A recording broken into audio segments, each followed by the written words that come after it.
Media വണ്ണിലെ സാജിദ് അജ്മലിനെയാണ് ശോഭ വല്ലാതെ ഉന്നം വെക്കുന്നത്.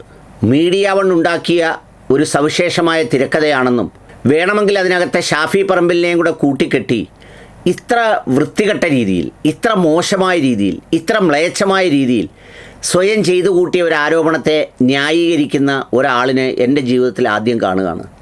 ഏതായാലും പാലക്കാട്ടെ മാധ്യമപ്രവർത്തകർക്ക് പ്രത്യേക അഭിനന്ദനങ്ങളുണ്ട്. എന്തെന്നറിയോ, അവർ ഈ സാജിദ് അജ്മലിനെ ഒറ്റപ്പെടുത്താൻ നിന്നില്ല, അതിൻ്റെ ബൈറ്റെടുക്കാൻ നിന്നില്ല. അവരൊരുമിച്ച് ശബ്ദമുയർത്തി, അവരൊരുമിച്ച് ഉറക്കെ പറഞ്ഞു, ഇത് സാജിദ് അജ്മലിൻ്റെ മാത്രം വിഷയമല്ല, ഇതെല്ലാ മാധ്യമപ്രവർത്തകർക്കും കിട്ടിയ ക്ലിപ്പാണ്. സവിശേഷമായി അദ്ദേഹം ബ്രേക്ക് ചെയ്തതല്ല, അദ്ദേഹം ആസൂത്രിതമായി ഇതെടുക്കാൻ ഇവിടെ വന്ന് നിന്നതുമില്ല. ഇത് എടുത്ത പാർട്ടി പ്രവർത്തകർ സാജിദ് അജ്മലിന് അയച്ചു കൊടുത്തതുപോലെ എല്ലാ മാധ്യമപ്രവർത്തകർക്കും അയച്ചു തന്നു, ഞങ്ങൾക്കടക്കം. അതുകൊണ്ട് ആ ന്യായം ചുരുട്ടി കൈവച്ചുകൊള്ളാൻ അവിടുത്തെ മാധ്യമപ്രവർത്തകർ ഒറ്റക്കെട്ടായി പറഞ്ഞു. അത് പൊതുവിൽ കേരളത്തിൻ്റെ മറ്റ് ജില്ലകളിലും അതുപോലെ തന്നെ രാജ്യതലസ്ഥാനത്തും ഒന്നും കണ്ടിട്ടുള്ളൊരു കാഴ്ചയല്ല. നമ്മുടെ സിദ്ദീഖാപ്പനെ ഈ ഡൽഹിയിലൊക്കെ കുരുക്കിയപ്പോൾ അത് കുരുക്കുന്നതിന് വളം വെച്ചു കൊടുത്തതും അവൻ കുരുങ്ങട്ടെ എന്ന് വിചാരിച്ചതുമൊക്കെ ഈ മലയാളം മാധ്യമങ്ങളിലെ മാന്യന്മാരെന്ന് നടിക്കുന്ന പലരുമായിരുന്നു എന്നത് എല്ലാവർക്കും അറിയാവുന്ന പരസ്യമായ രഹസ്യമാണ്.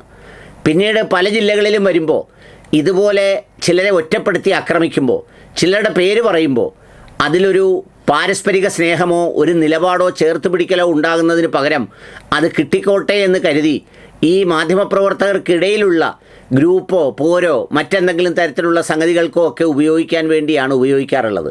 എന്നാൽ ഇവിടെ അങ്ങനെ ആയിരുന്നില്ല. സാജിദ് അജ്മലിന് ലഭിച്ച ക്ലിപ്പ് എല്ലാവർക്കും ലഭിച്ചിരുന്നു. കേരളത്തിൽ ഇന്ന് വരെ കാണാത്ത ഒരു സംഭവമായിരുന്നു അത്. അതിനെ സംബന്ധിച്ച് നമ്മുടെ സ്മൃതി പരത്തിക്കാട് ഒരു കുറിപ്പ് എഴുതിയിരുന്നു. അത് വളരെ പ്രസക്തമായ ഒരു കുറിപ്പാണ്. ആ കുറിപ്പ് ഇങ്ങനെയാണ്: പാലക്കാട്ടെ ജനങ്ങളെ പണം കൊടുത്ത് വിലയ്ക്ക് വാങ്ങാമെന്നത് BJPയുടെയും ശോഭാ സുരേന്ദ്രൻ്റെയും വ്യാമോഹം മാത്രമാണ്. ജനാധിപത്യത്തെ പണമെറിഞ്ഞ് അട്ടിമറിക്കാനുള്ള നാണംകെട്ട ശ്രമമാണ് കഴിഞ്ഞ ദിവസം കേരളം കണ്ടത്. വോട്ടിന് പകരമായി പണവും സാരിയും നൽകി പാലക്കാട്ടെ വോട്ടർമാരെ യഥാർത്ഥത്തിൽ അപമാനിച്ചത് ശോഭാ സുരേന്ദ്രനാണ്. ഒരു മരണവീട്ടിൽ പോലും പണം നൽകി വോട്ട് ചോദിക്കാൻ ഇവർക്ക് യാതൊരു മടിയുമില്ല. നിർധനയായ ഒരു അമ്മയ്ക്ക് മരുന്ന് വാങ്ങാനുള്ള തുകയെന്ന പേരിൽ പണം നൽകുന്നത് ക്യാമറയിൽ പതിഞ്ഞപ്പോൾ അത് വെറും നിഴലാണെന്ന് പറഞ്ഞ് ന്യായീകരിക്കാൻ അവർ കാണിച്ച തൊലിക്കട്ടി അപാരം തന്നെയാണ്. ഇതിലെ ഏറ്റവും ലജ്ജാകരമായ കാര്യം, സ്വന്തം കള്ളത്തരം കയ്യോടെ പിടിക്കപ്പെട്ടപ്പോൾ അവർ ഉപയോഗിച്ച ആയുധമാണ്. വോട്ടർമാരെ സ്വാധീനിക്കുന്നത് കയ്യോടെ പിടികൂടിയ ചെറുപ്പക്കാർക്കെതിരെ യാതൊരു അടിസ്ഥാനവുമില്ലാതെ ലൈംഗിക ആരോപണം ഉന്നയിക്കുകയാണ് അവർ ചെയ്തത്. സ്വന്തം തെറ്റ് മറയ്ക്കാൻ സ്ത്രീത്വത്തെ ഇങ്ങനെ ആയുധമാക്കുന്നത് യഥാർത്ഥത്തിൽ അതിക്രമങ്ങൾ അനുഭവിക്കുന്ന മുഴുവൻ സ്ത്രീ സമൂഹത്തോടുള്ള അനീതിയാണ്. മഹാരാഷ്ട്രയിൽ കോടികളുമായി പിടിക്കപ്പെട്ട നേതാക്കളാണ് പാലക്കാട്ടെ ഈ പണമൊഴുക്കലിന് പിന്നിൽ പ്രവർത്തിക്കുന്നത്. കോടിക്കണക്കിന് രൂപ കയ്യിലുണ്ടെങ്കിൽ ആരെയും വിലയ്ക്ക് വാങ്ങാമെന്ന അഹങ്കാരവും ധാർഷ്ട്യവുമാണ് ശോഭാ സുരേന്ദ്രൻ്റെ വാക്കുകളിലുള്ളത്. പണമൊഴുക്കാതെ BJPക്ക് ജയിക്കാൻ വേറൊരു വഴിയുമില്ലെന്ന് ഇതോടെ വ്യക്തമായി. യാതൊരു ഭയവുമില്ലാതെ ഈ പകൽക്കൊള്ള പുറത്തു കൊണ്ടുവന്ന KSU കോൺഗ്രസ് പ്രവർത്തകരായ ബിനീഷ് സുർഗ, റിനിൽ മുഹമ്മദ് ഷാ എന്നീ ചെറുപ്പക്കാർക്ക് വലിയൊരു സല്യൂട്ട്.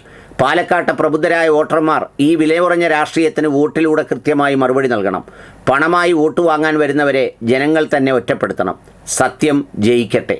ഇതാണ് സ്മൃതി പരത്തിക്കാടിൻ്റെ ഇതിനെ സംബന്ധിച്ചുള്ള ഒരു പോസ്റ്റ്. അത് വളരെ പ്രസക്തമാണ്.